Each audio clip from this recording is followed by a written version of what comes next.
This is the Good Neighbor Podcast, the place where local businesses and neighbors come together. Here's your host, Nick George. Welcome to the Good Neighbor Podcast. Today I have the great pleasure of introducing Megan Sorrentino with Classic Horsemanship. If you're in need of some training, not just for the horse, but for the rider too, she might be what you're looking for. Megan, how's it going?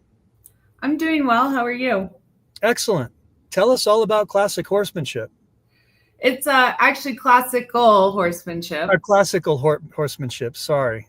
No worries. So the reason that we have that name is because a lot of riding is based off of a modern training system. So the roots of the type of training that we do actually dates back to antiquity. And it's a very old way of working with the horses. And so that's why we call it classical horsemanship.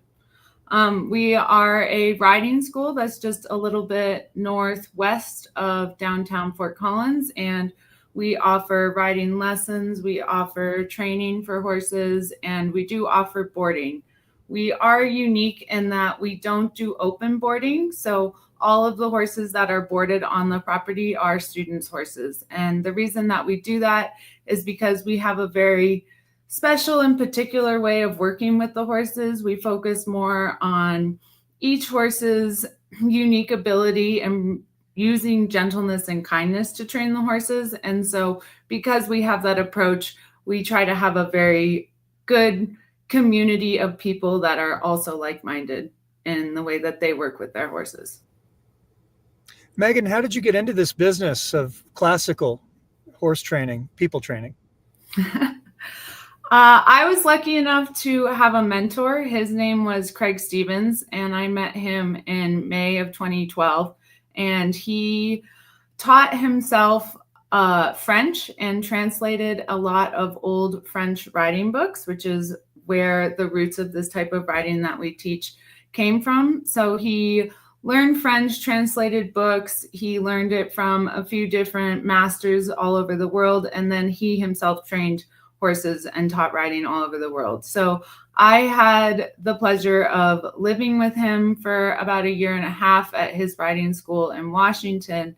And then him and his wife at the time split up. And so then he spent the last 4 years of his life living with me in Fort Collins and training me. So he was the one who taught me this different style of riding. And the first time I met him, he was the first person who told me that I could be friends with my horse again, which was something I'd always wanted, because from the time I was a little girl, I loved horses. And every instructor I had before him was always like, don't let them do that. Don't let them get away with that. Hit them harder. And I would just do what my instructors told me to do, but I never felt like it was right in my heart. So when I met my mentor, Craig, it was so nice to be able to feel like I could not only be friends with my horses again, but also get my average inexpensive horses to be able to do high level work.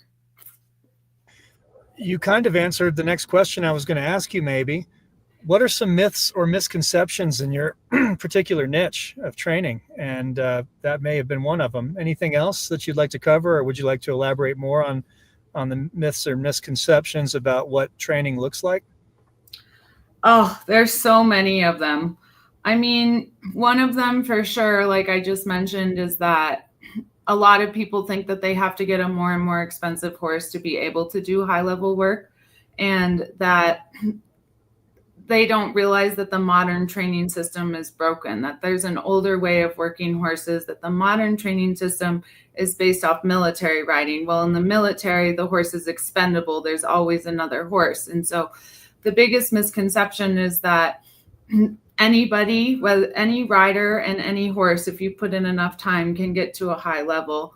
Another really important misconception that I also kind of touched on is that horses are big, and so people think that they have to be aggressive to handle them. And a lot of people, sadly, the default setting for handling horses is fear and aggression, and it's essentially bullying the horse. And it's not that you can't get the horse to work that way, but it's like, who are you going to work harder for? Somebody who bullies you, or somebody who listens to your thoughts and your feelings and your opinions? And so that's going to be the better leader, and that's what we have to be for our horses.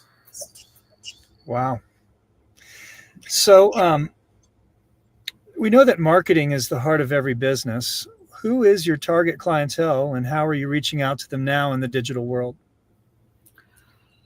Well, we actually just started creating some online content and online course. So we are in the process, it's on sale now, but we're in the process of creating our first online course because I'm trying to reach out to other people that aren't just local to be able to help them with their horses. We've been creating a lot of content on YouTube. There's a lot of free videos on there about our philosophy and about how we teach. So a lot of social media and a lot of just website, and then of course word of mouth. Have you ever thought about doing your own podcast? Yeah, I actually had a podcast with my mentor before he passed away. And so you can go and watch those on YouTube. And then my social media manager, who's also one of my students, me and her just started a podcast and recorded our first episode a few weeks ago. And that's super fun because I've been doing this for almost 14 years. I have a lot of experience. I work a lot of horses, and she's coming at it from a beginner perspective. So it's really fun to hear us chat back and forth coming from the two different points of view. How can we find those? They will be posted on YouTube. Our YouTube channel is called Classical Horsemanship, just like our business name. Nice. What do you do for fun when you're not having fun? I am really blessed that my job is very fun. And even though I love what I do on my weekends, I'm so thankful that I have a husband who's not a horsey husband. And so on our weekends, we like to do outdoorsy things, other things like skiing and camping and playing golf.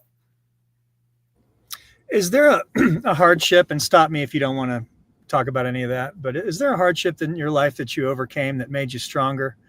Something you'd like to share with people about, just connecting with people about how maybe you didn't have the perfect life and everybody has struggles, and how you overcame yours and how it led to this.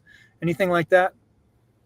Yes, definitely. I was actually dyslexic. I am still dyslexic. I had a really hard time learning how to read. And I think that was one of the things that actually made it so that I was able to learn how to do this different type of writing and build my business. That I always thought I was not very smart when I was little because I had a hard time learning how to read. And now I read multiple books at once. I know that if I put my hard work and energy into anything, that it'll pay off, and that you can't just wait for things to be perfect, that you just got to start. I started my business out of my parents' backyard in a little round pen, and now we have 35 acres with employees and an indoor. So that challenge of learning how to read when I was younger is definitely what helped me overcome and get to where I am today. What is the most important thing, Megan, that you want people to take away from this podcast interview with you and Classical Horsemanship? I want them to know that if they're frustrated with the modern training system, or they have lameness issues with their horses, that there is another answer out there, that it's not just you have to get rid of your horse or you have to buy a more expensive horse, and that one of our favorite target market clients is beginner riders. So it's never too beginner adults. So it's never too late to learn how to ride. That's actually one of my favorite demographics to work with, because I know there's so many adults that as a little boy or a little girl always wanted to learn how to ride, and now they feel like it's too late. So I think people who are frustrated with the modern training system, and those people who think it's too late to learn how to ride, that there's an opportunity to do those things. Well, Megan, it's been a pleasure having you on our show, and we definitely, one more thing. How do people find out more about you? Both, what is your website, and what are the other social media ways that people can find you? And a phone number if you give those out. Yeah, so our website is CLASS horsemanship.com.